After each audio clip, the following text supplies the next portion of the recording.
safety. That's why I love Granger. Granger has the products, services, and resources to help keep our facility safe and our people safer.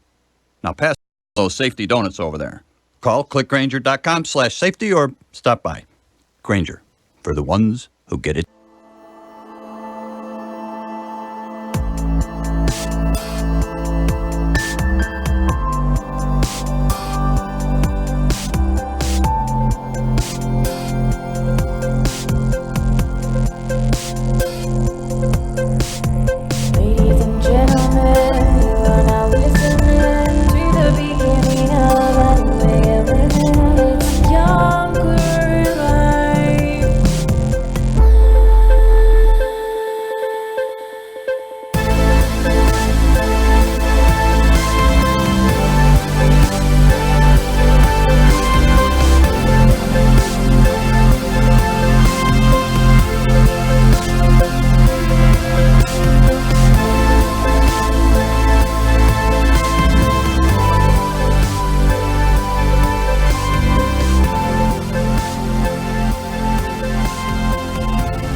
Day and another great episode of Younger Life Live.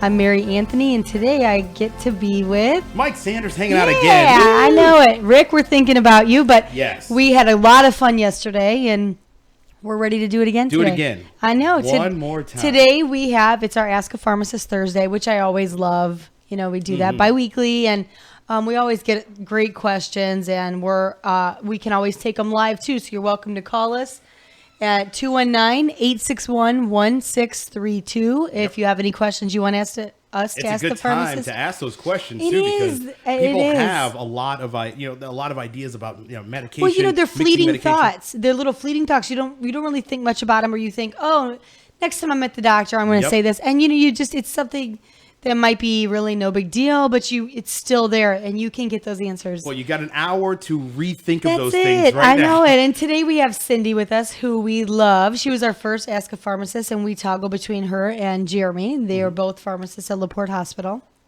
and they're both fabulous. And today we get Cindy, so let's see if we have her on. Let's see if we have her on. Cindy, are you there? Here I am. Hey! I'm back. Oh, I don't have my headphones on. Hi, Cindy. We're going to put our headphones on. Good morning. I didn't have my headphones on. I was thinking, I can't hear her. Rick's better at cueing you about this stuff. I know. That's funny. I still need reminded. How are you today? I'm doing great. I'm so happy I get to be back with you guys. I know. We've missed you. It seems like it's been forever. Jeremy's been fabulous in your place, I must say. But we definitely have missed you. It's nice to be back. Well, good deal. Good deal. Cool. Very cool.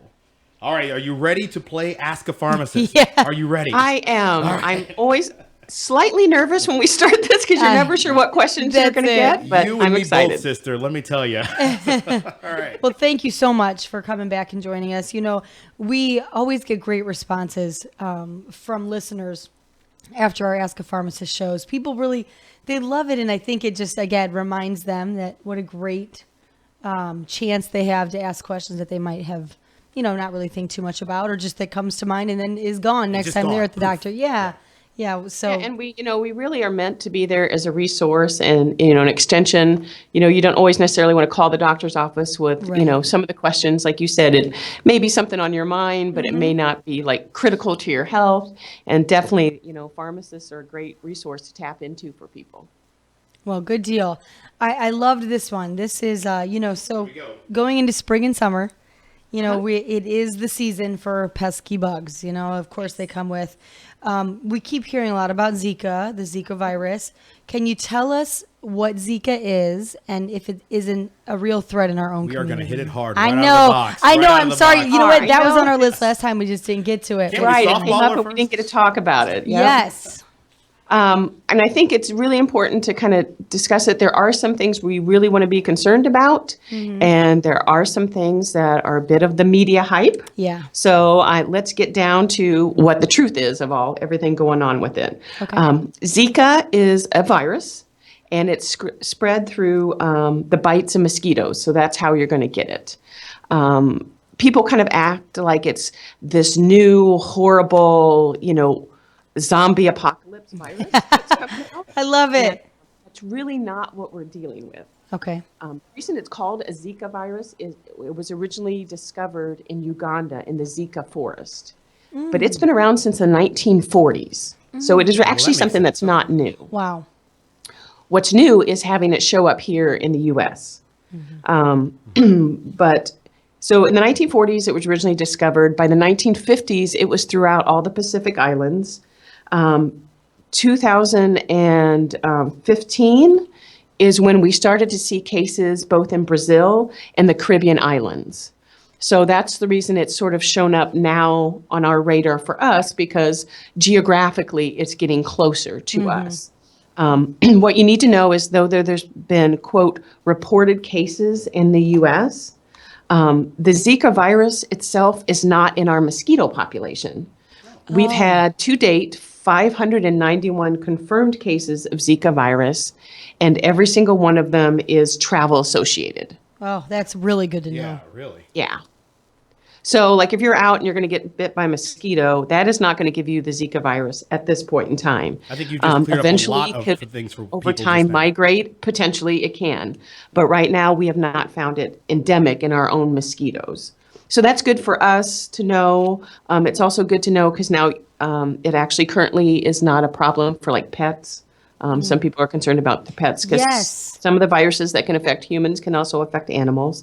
So this is at least one we don't have to worry about that. The pet question was another question that I had.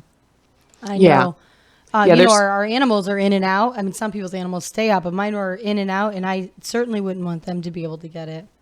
Right, and you don't want them to get it. And then there's always the concern if they do, is there, animal to human transmission of I know we're hitting a little the thing that makes Zika a little bit different, and the reason we're talking about it, and some of the hype came up, and I want to talk about how it's transmitted. Okay, great. It's transmitted by the mosquitoes, but what they have found is if someone's infected and they are actively sick from the virus, it can be sexually transmitted. Oh, and wow. at this point, it can be sexually transmitted by the male. They've done some studies, and it's called viral shedding, and that's how they tell if a virus is still left in your body. And if you do blood tests for 2 to 10 weeks after exposure to the Zika virus, even though the blood tests 2 to 10 weeks are negative, you don't see the virus showing up in the blood tests anymore. It ended up 2 to 10 weeks was still showing up in the seminal fluid. Oh my. So if a man has it, he could actually give it to any of his sex partners. So they're actually recommending that anyone who's traveled and has a positive Zika, if they've come back and they've gotten the test and they realize they have it, to actually have protected sex for 6 months. And part of the concern is if a pregnant woman gets it, there is now some causal links to birth defects. And it's called microcephaly, so that the head doesn't form correctly for the baby.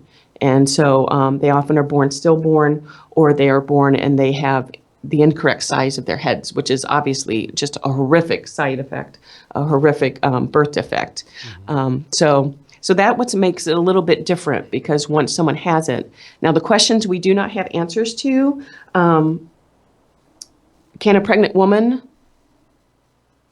spread it to someone else, or can a woman having sex spread it to someone else? At this point in time, there's the viral shedding test that they do. It has not been found in vaginal fluids. So they feel like a woman isn't going to transmit it, but it's really new. We're doing a lot of research on it. We're not for sure. Wow. But it's just a good idea.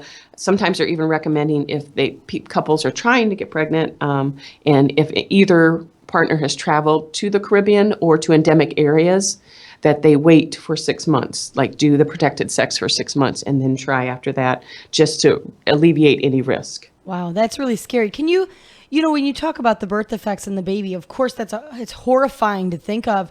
Yeah. The babies that are not born stillborn, but are born with this birth defect, this is, I know, totally off the wall, but what is their life expectancy? Are they not going to make it, or do they? Most of the time, they do not make it. Really? And they're going to have massive, massive disabilities. Wow.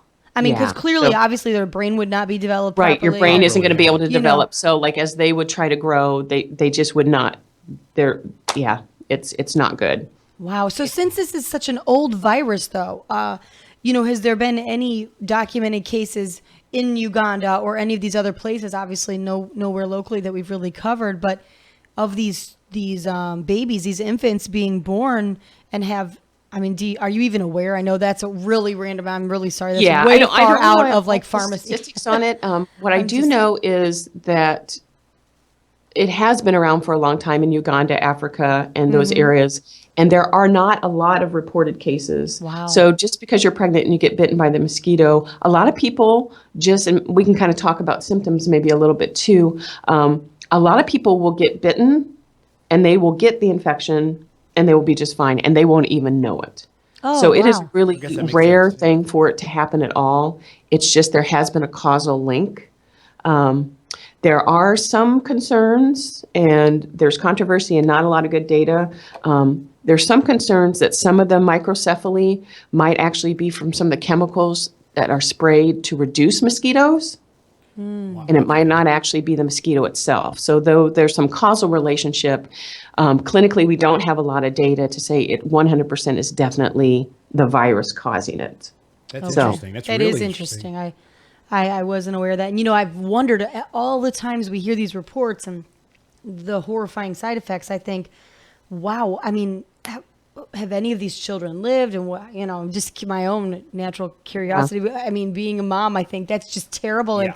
And how long do they live? And, what kind of, Yeah, they're if gonna they have did, defects. I would say it probably would only be limited to years, and then it would be constant care. There would, Yeah. they would be developmentally, they would Now, have. you may have answered the lot of question issues going on. already, but if a woman has the Zika virus Uh-huh. and then she goes through the sickness, she doesn't have a child, and then it's let's say a year later she has a child, what's the chances of having the disease then, or is that once That is a great question. The good thing about the Zika virus, if you, I, or anyone else gets it, and we go through the illness and we recover from it. Usually, if you're going to get sick, usually the onset is going to be somewhere between 3 to 7 days is usually when you're going to see the onset of symptoms if you're going to have them. And a lot of times they are mild and people will just go through it and not even realize it. What's nice is I guess you wouldn't call the Zika virus nice, but the upside is once you've been exposed, it's almost like chicken pox. Your body remembers, and then you have essentially lifelong immunity. So if you are no longer infectious and you've been exposed to the virus, you then will not pass it on if you get pregnant 2 years, 3 years on down the line.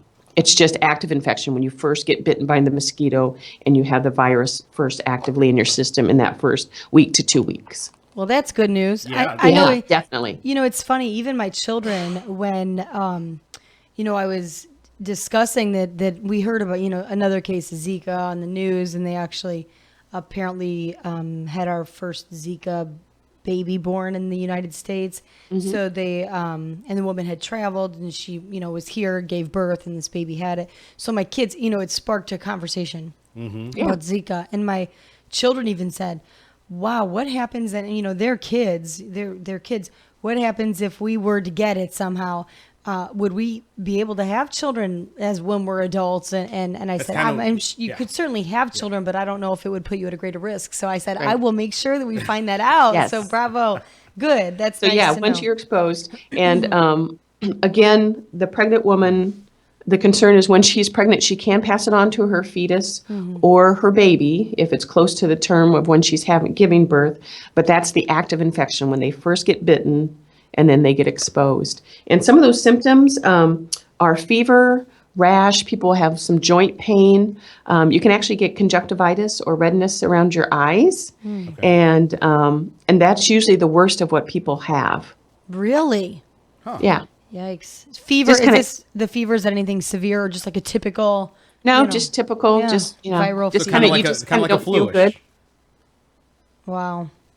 Kind of like a light flu type thing? Yeah, or- almost like flu-like symptoms. Yeah. Yes. Yeah. definitely. Well, man, that covers about 100 things. You know what Yeah. I mean? Like, Yeah. that's really difficult. But it's comforting to know that as of right now, we currently don't have, any the mosquito population we don't need to be concerned about. I know we live in a mosquito ridden area. And I'm always very hesitant to have the yard sprayed because it makes me very nervous with the kids and the dogs. And I always Well, definitely. You can do repellents. There's actually products that have permethrin, and you can actually you can use them, and you can put clothing in the permethrin, so then it's on the clothing, and you don't actually have to put it on skin.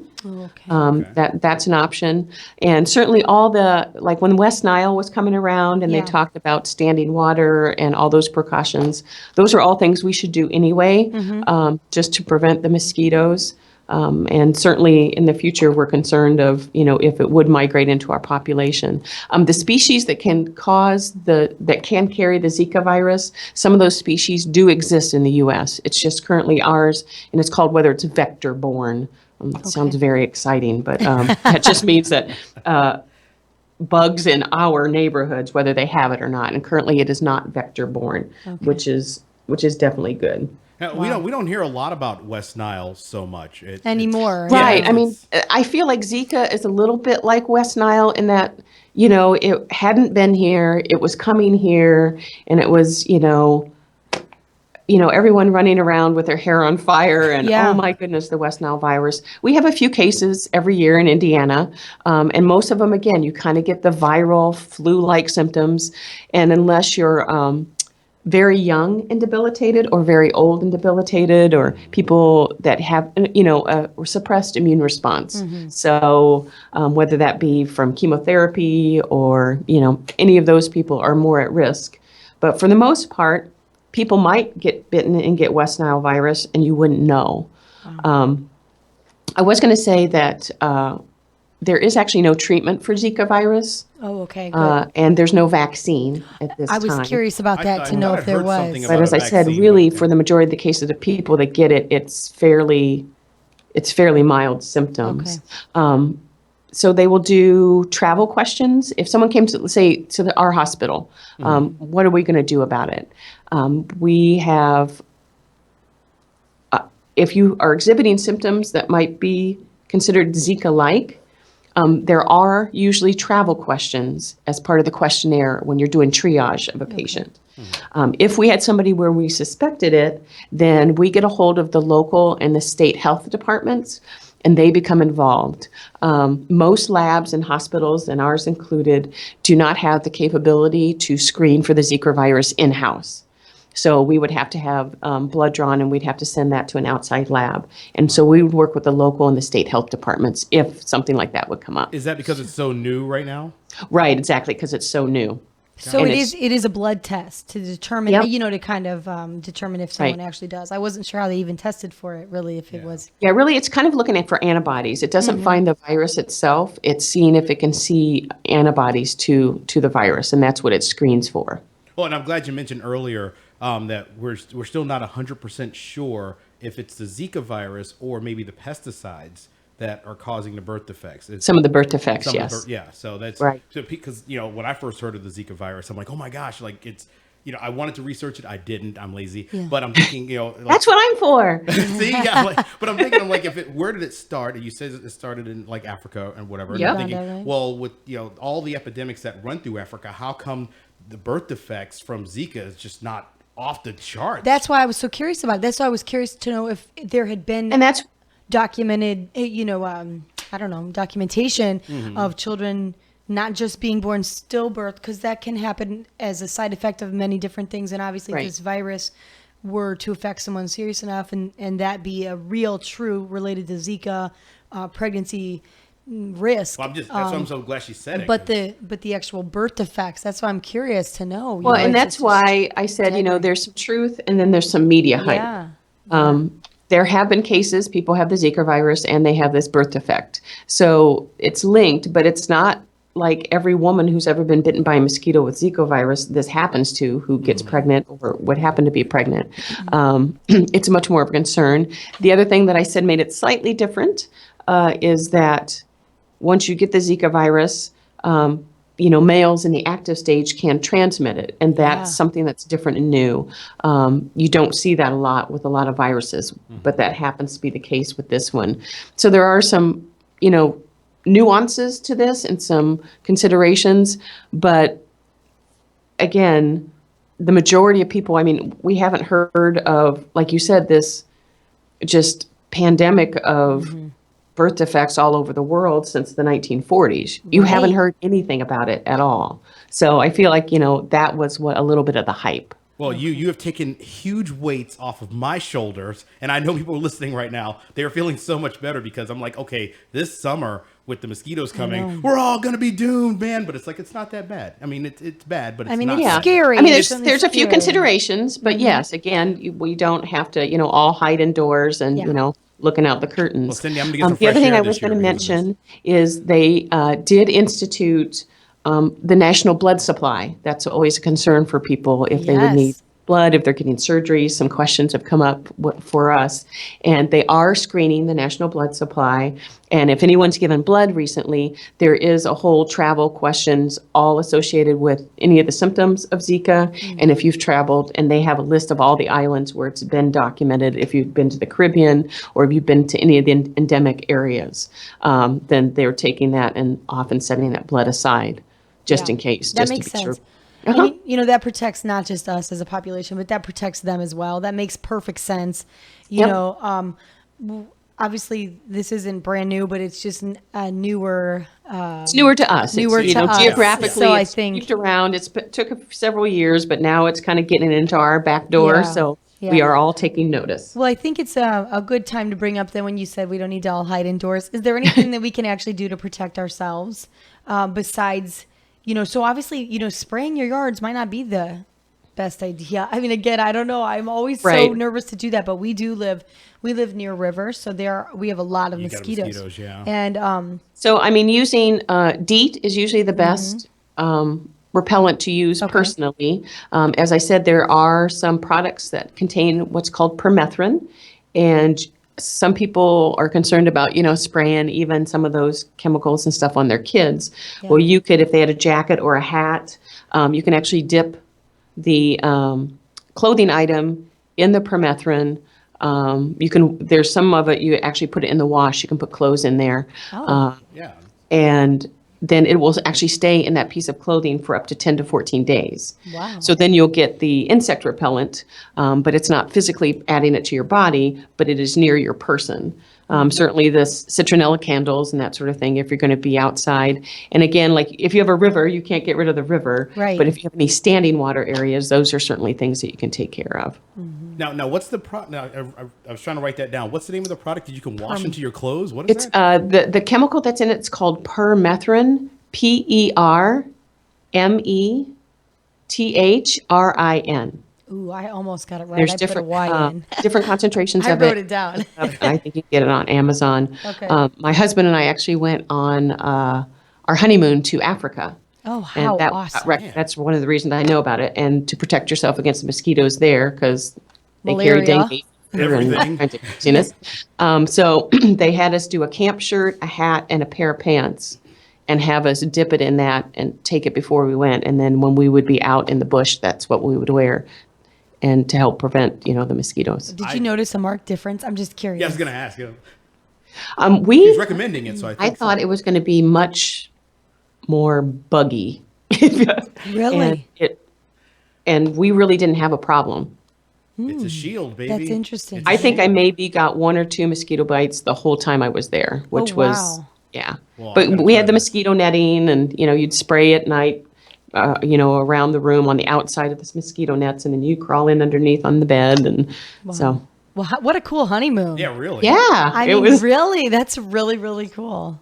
we just thought, people talk about traveling and Yeah. sometimes your health isn't always as good by the time you retire. And it was like, let's So just true. do it. Go So. now. So Go out there true. and live. That's Very awesome. cool, though, yeah. That really is. What a cool thing. So you're very familiar with protecting yourself against the bugs anyway. So Exactly. I like that. Well, that's good to know. And that also brings me a little bit to the next kind of thing we always deal with as the weather's warm, although it's here year round, is Lyme's disease.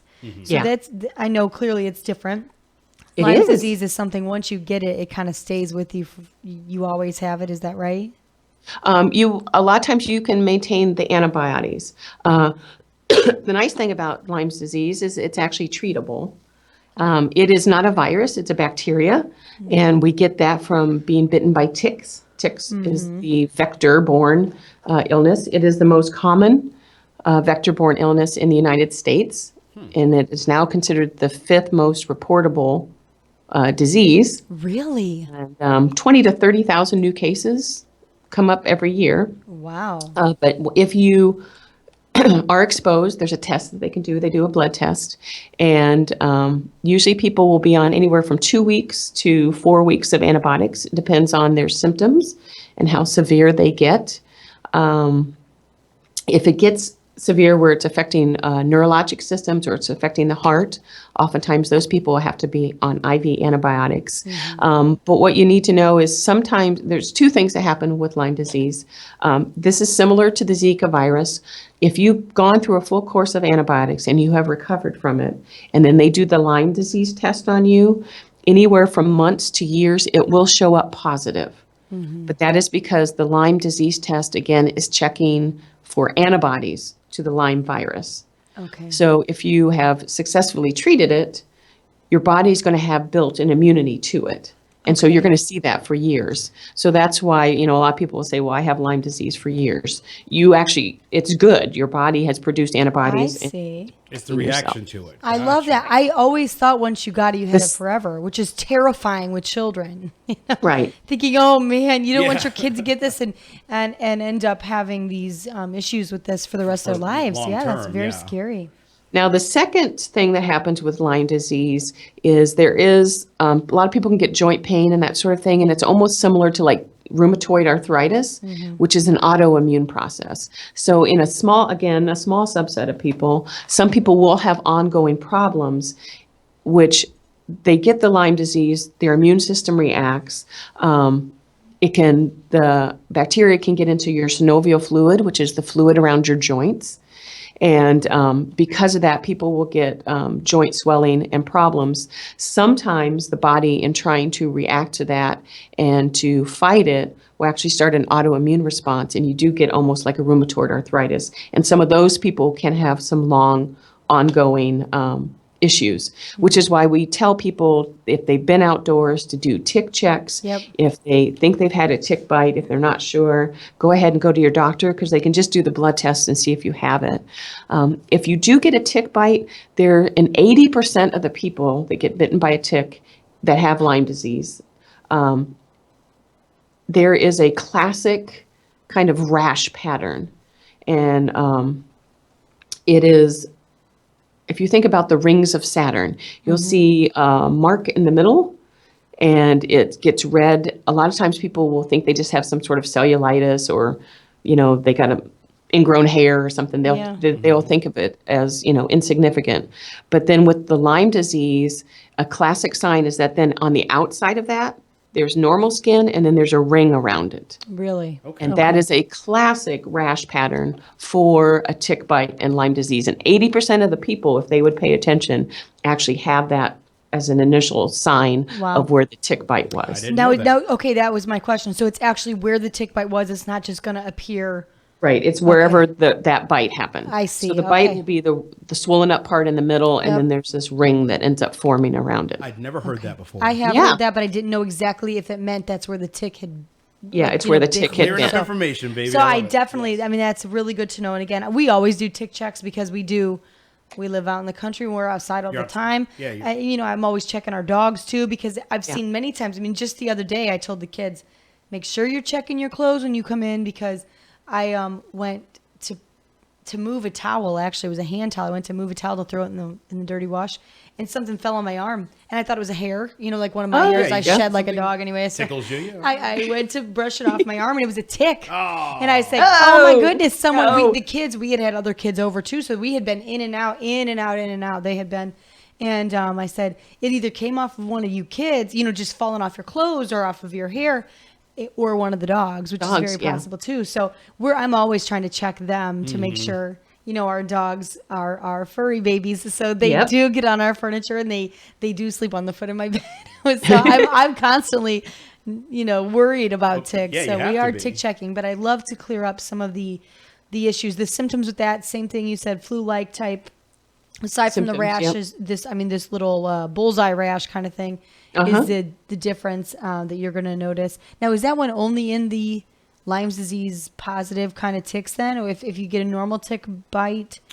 Right. A normal tick bite, you won't usually see that at all. Okay. Like, Well, that's good. The area to know. might get, the area might That get is the infected. Lyme disease telltale is the Saturn. It is looking. that pattern when it's the Lyme disease. I was going to go back and just, you kind of brought it up, but we had talked about pets before with Zika. Yes. Besides getting ticks on them and bringing them in, animals, dogs and cats can actually be bitten and get Lyme disease itself. And they can test dogs just as well as they do people for the Lyme disease test.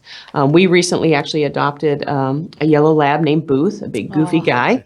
And when we took him in for his initial blood test, that was one of the things they screened for. And they said, "Did you know that he has Lyme disease?" And I was like, "No." And so we did not know where he had come from. We didn't know what his history was. We knew he had been a runner for a while, that people had seen him for about 2 months out and about running as a stray. Before they brought him to the shelter. But we did this essentially the same thing with him that you would do with humans. He got a 2-week course of antibiotics. He is clear. I just took him back for his yearly checkup, and it still is. And again, he's been treated. He's not having any symptoms, but now he's antibodies. positive. And Yeah. they said in dogs, the immunity usually lasts about 3 to 5 years. You'll see it show up even after they've been treated. Do you know, it's sad. But our pets can get it too, and they can get the same hip and joint problems and, the same thing. So, the animals can have it too. So we definitely want to be checking our fur babies too. I do know with our pets, as far as Lyme's goes, obviously not Zika that I'm aware of, but Lyme's, they can give them a vaccination Correct. to help prevent it. We had a dog one time. It's been a long time ago, and it's a sad story. But he was a black lab, and only about a year and a half. And in his typical shot, in his normal yearly shots, we always just do the Lyme shot too. Yeah. And he began acting very funny on like a Thursday, and I noticed he wasn't eating well, and so we took him in, and he tested positive for Lyme's. But by the time it was so far in his circulatory system, the doctor said that he ended up by the next week he had to be put down. He couldn't get up, and it was so sad. Wow. I said, "Can we do anything?" Yeah. And they said we can hook him up to fluids, but his circulatory system was so bad. I had to carry, my husband and I had to carry him in and out to use the potty because he was so couldn't hardly stand up. But it hit him so fast, and I was so shocked by that. And there's no way to get rid of it once it takes hold like that? Apparently not for him. I mean, I do know that they do. I love pets, so I'm always looking to see what's at the shelter, just because I love to. And different rescue groups, and there are some that will say, been treated for Lyme disease, but they live and they're fine. And I asked the vet, I said, how in the world, with him having the shot and then him getting it and not showing any symptoms other than slowing his eating, which is the only thing I noticed, to being within a week of dying. I mean, it was serious. So fast. I couldn't get over it. I was so shocked, and then I was so paranoid for the kids, thinking, and he had a preventative shot. Yeah. I was just so, because they don't do. That's the question I was leading up to. They don't do preventative vaccines for people, right? What's really interesting is when Lyme disease really hit, the media, and they knew it was an issue back in the mid to late 90s. There actually was a vaccine that was developed. It was called Limerex. Okay. But it was only out from 1998 to 2002. Oh. Then the company withdrew it, citing low public demand for it. And so no company since has picked up and made a vaccine again. I know there's a lot of proponents that wish we would have one. Yeah. Just because, 20 to 30,000 cases, it's That's not a lot. necessarily rare anymore. It's, a good chunk of the population that if people worked or lived in, wooded areas where you knew were endemic, that you might recommend for those people to get vaccinated. And would the vaccine no work on a companies pet? picked. Sorry. Would the vaccine work on a pet? That is. There actually is one for pets. Okay. Right. So there is an animal version, which is still available, and they give to dogs. There is not a people version, Okay. which Wow. tells you how much we love our dogs. I know, isn't that true? I'm surprised. So that's interesting to note, though, that there had been one released as far as preventative vaccine, and then just For not people really and- good takers, I guess. Yeah, That's not long surprising. ago, the CDC was, they were looking at a lot of vector-borne diseases. They had this big Yeah. compendium and had a consortium come in and talk. And there was a doctor that was rather passionate that he thought we should have the vaccine back. But so far, no drug companies have picked it Wow. up. That original one, I did a little more research because I was wondering, like, they cited low Yeah. profitability, and so they stopped making it. I did see that there was a couple class action lawsuits against the company. Well, I was going to ask, So did there someone may grow have been like some a third safety arm or concerns. something? And I was going to look that up myself. I was curious to know that. Did really weird side effects happen? That brings up a really good question, though, with Zika and stuff like that. How long is a vaccine tested before it's released to the population? That depends on what you're trying to treat and the vaccine itself. Okay. On average, usually and this is for a lot of drug development, a lot of times it's 5 to 10 years. It could be. Really? Certainly if it's a big, nationwide health concern, then the FDA can do some expedient drug approval processes to try to make that go faster. Okay. But in general, a lot of the vaccines that are already out there, most of those were studied anywhere from 5 to 10 years before they were made available to a public. And, there's just that fine line that you have to walk Yeah. of if it's something dangerous out there that we can just prevent, like we prevent polio now. I mean, that's just pretty much unheard of anymore to have polio, which is great.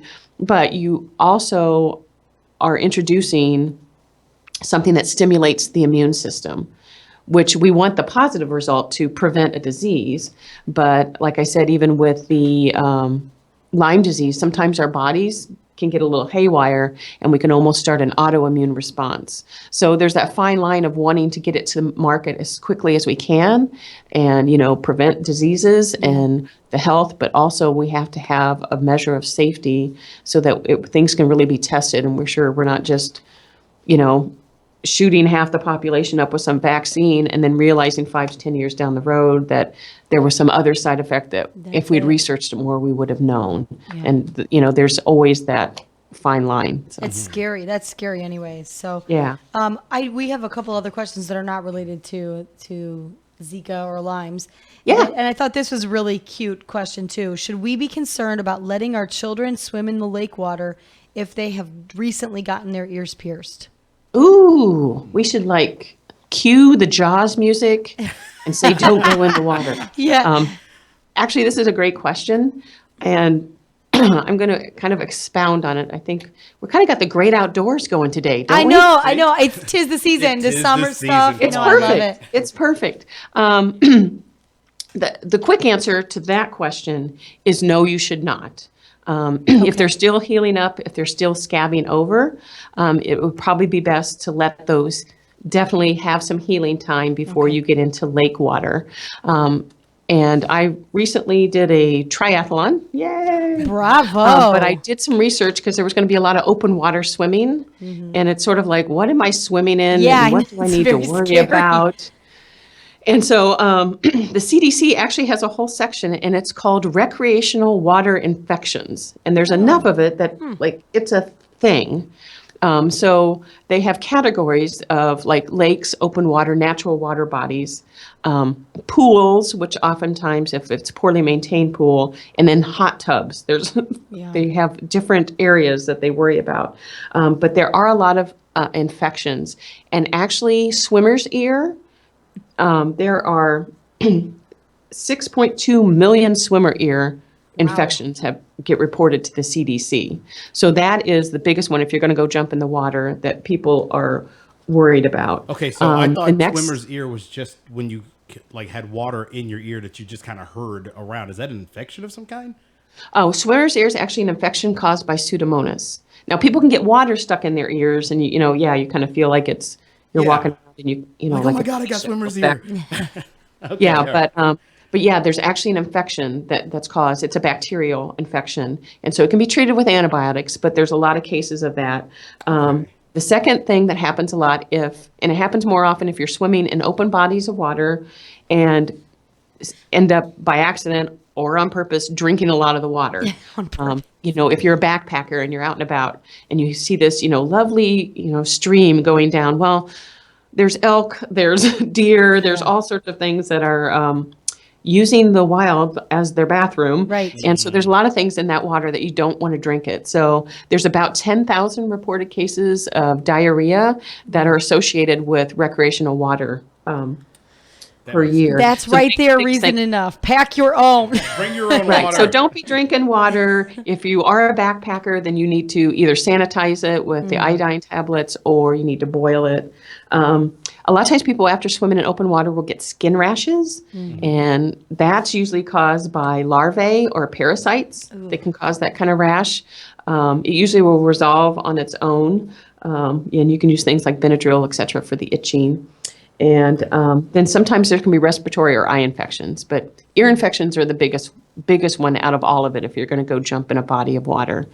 And then if hot tubs aren't sanitized well, you can imagine having a big, hot, warm tub is just bacteria's playground. So a lot of times people will get like infections in their hair follicles and that sort of thing. So they'll get rashes on their legs and etc. So. Wow, you know what? I love that you brought up about the ears question. If they're still, tender and healing and scabbing, that would probably be then for any scrape, scratch, bump that you have. If it's clearly not. If they're scabbed over pretty well, and it's on the road to healing, that's fine. Yeah. But if it's, open, if it's weepy, almost like that crusty, where it's a fairly new scab, essentially you just have an open avenue for bacteria to go from the lake straight into your bloodstream and to, somewhere infect the body. So you definitely want to be careful, especially if, new piercings, new tattoos, if little kids have scrapes, all those things are things you'd want to think about. Now, I saw this thing on the internet. I don't know if it's real or not, but there was a kid, I guess, who a bacteria went in his nose or something and then caused some kind of like instant death of some sort. Good. Is this X-Files, or is there really some kind of bacteria in the water that can do this kind of thing? Or do you know what I'm talking about at all? I don't know what bacteria that would be. I definitely can research so we can follow up next time. I've been watching the X-Files. I think. But there are all kinds of things swimming around in the water. There are amoeba in there. There's bacteria, E. coli, Pseudomonas. As I said, there's a lot of larvae, parasites. Yeah. So there are all kinds of things that you could potentially get. Again, is it going to kill you instantly? Probably not. No brain eating instant death. Microbes. But I mean, certainly if someone is, has a suppressed immune system and they get exposed to something, it might cause a problem. Yeah. So to protect ourselves, that leads me to a good question. Then, do the thing like we've talked about before, rinse off with some water out after you get out. Kind of make sure, as we always tell the kids they still do, don't put the water in your mouth intentionally. That's just pretty gross. Yeah. And, sometimes it happens, spit it right out. Well, and they find that's the fun game, put it in their mouth and spit it at each other, and you're constantly saying, don't do that, please. That's really, really gross. So, many levels. so that's good. That makes sense. Just yell out, fish poo, fish poo. That's it. I always tell them it's dirty but water. And I know that sounds funny, but that's literally what I tell them. We have to think of what's in here. And we have goldfish at home too, and we have a turtle. We see how nasty these tanks get. Yeah, we know. That? Do you know that's what you're in? And just because it's diluted in all of this water does not mean it isn't still there. out there. Now put on your floaties and get out there and have a ball. But still, I love to be. Now, having said that, I love to go to the lakes and be in the lakes. But there are ways we can protect ourselves a little bit. At least keep our guard up a little. Yeah. We had a person that was interested to know if there's a product at the pharmacy that can help remove those rough bumps that people get on their arms. Is that just a rash? Or is that, that actually was a person. So, I know dry skin. I know one of my kids had eczema, so I remember the bumps. I'm not sure if that's what they mean. They just said the bumps on the back of the arms. There actually is... And you notice it more in the summertime just because people have tops and that sort of thing on. But there actually is a condition, and people do get, sometimes people call it chicken skin. Sometimes the bumps are little red bumps, and they don't ever erupt or anything. Some of them do get more red and inflamed, but that's actually what's called keratosis pilaris. It's actually a condition. People are genetically predisposed to it. And essentially what it is, it's really actually just your pores getting clogged.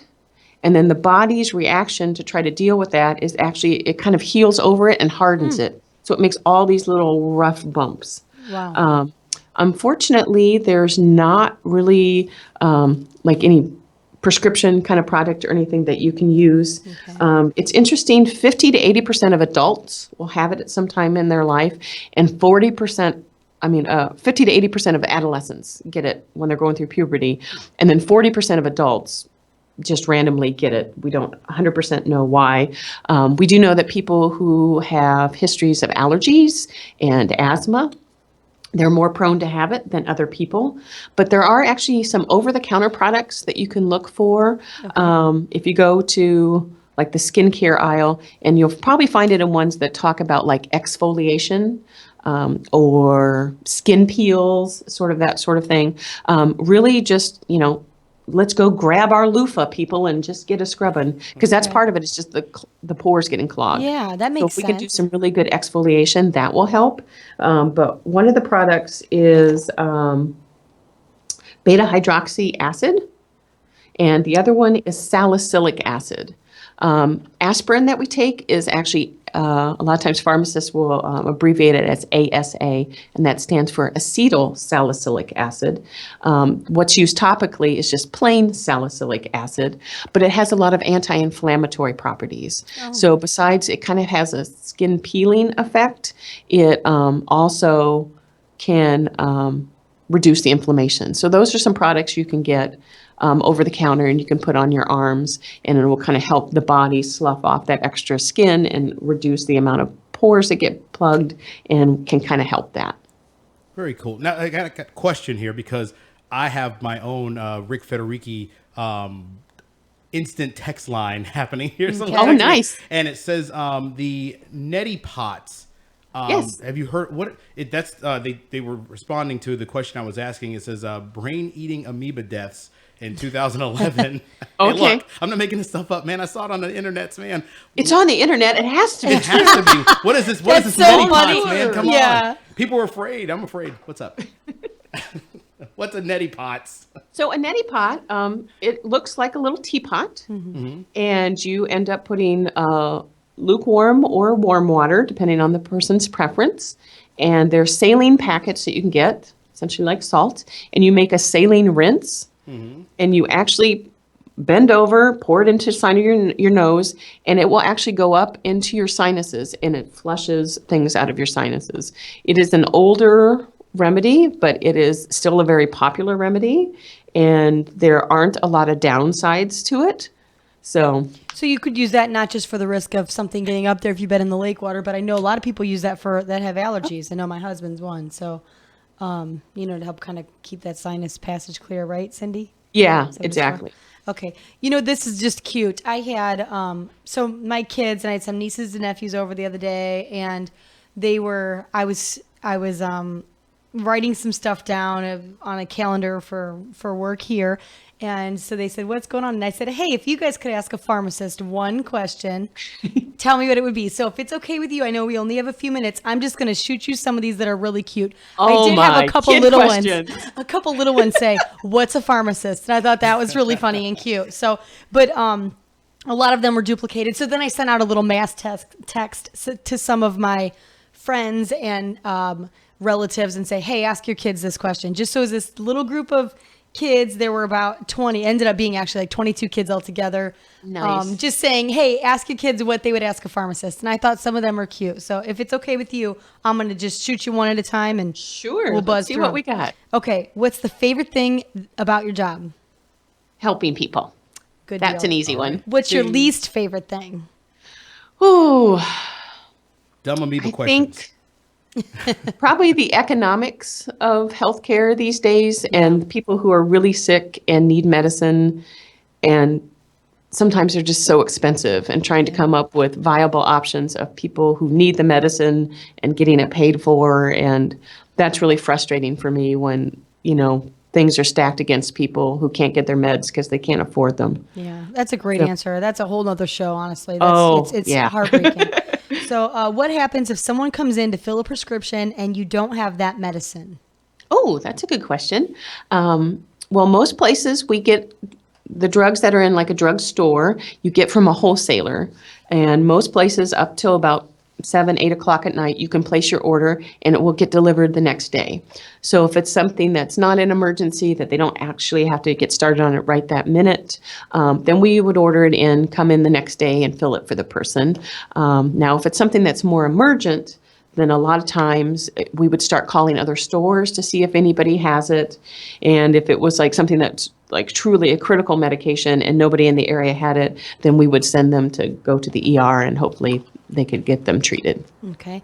How many flavors do you have to mix in medicines?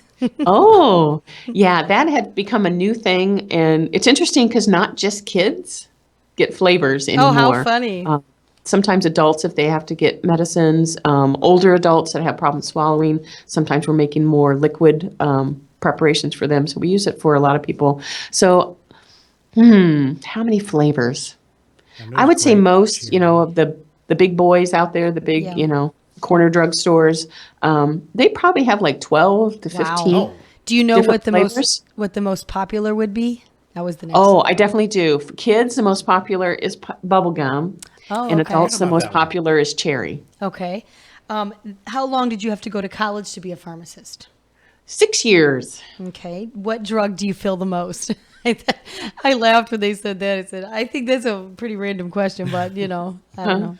I think we have what's called the top 200, and every year there's a pharmacy reference that comes out, but they give us the top 200 drugs every year. And for several years, the top one is actually Synthroid or thyroid medicine. Oh, wow. And then behind that is, I think it's the statins, which we had talked about for cholesterol. Yeah. I think Crestor is actually the second on the list. Wow. And then the next ones always kind of shift a lot, but a lot of times it's Nexium and Albuterol. Okay. This is really cute and from a family friend with a kindergartner. He said, do you remember all the different medicines? Wow, Isn't that cute? Yeah. He's the same age as one of my sons, and I thought that was so cute. I wish I remember. Who could? Please, they change every day. That's crazy, but very actually, cute. I think the last time the FDA comes out with a book that's called the Orange Book. So it lists all the products, prescription, over-the-counter, et cetera, that we could possibly have. And I think it was over 9,000 different kinds of prescription products. Wow. And there are approximately 281 drug products that are in over-the-counter medicines. Oh my goodness. So you've got nearly 10,000 different kinds of meds. That is insane. So I have two I more. wish my brain was that big, but it's not. Cindy, you are awesome. I have two more. I'm going to shoot really quick. Got a minute? Okay. Does it pay good is my nephew's question. Yes, it does. You're paid for the aggravation. Okay, well, good. And then can you give people medicine that a doctor didn't order? If it's prescription, we can't. But if it's a product that they want an over-the-counter, we can help them recommend something over-the-counter. But if it's prescription, a doctor has to see him and write that. Well, Cindy, you are awesome. Super Thank you helpful, so man. much. That Thank was you. fun and cute, little different. I like to see what the kids are thinking. So thank you so much for joining us. It was great to see you again. And couple weeks, we'll see you again. I respect Zika, but I no longer fear it. Thank you. Thank you. Have a great day. All right. See, she's so awesome. Thank you so much. Love the segment. Love the segment. All right, so next week, or tomorrow. Tomorrow. What are we doing tomorrow? Tomorrow we're talking about the, I think we're going to air that Dirt to Delicious that I was at. So we're going to go with that. And Rick will be back and we'll go over that. So thanks for joining us so much. All right, Mike Sanders. Mary Anthony, have a good day.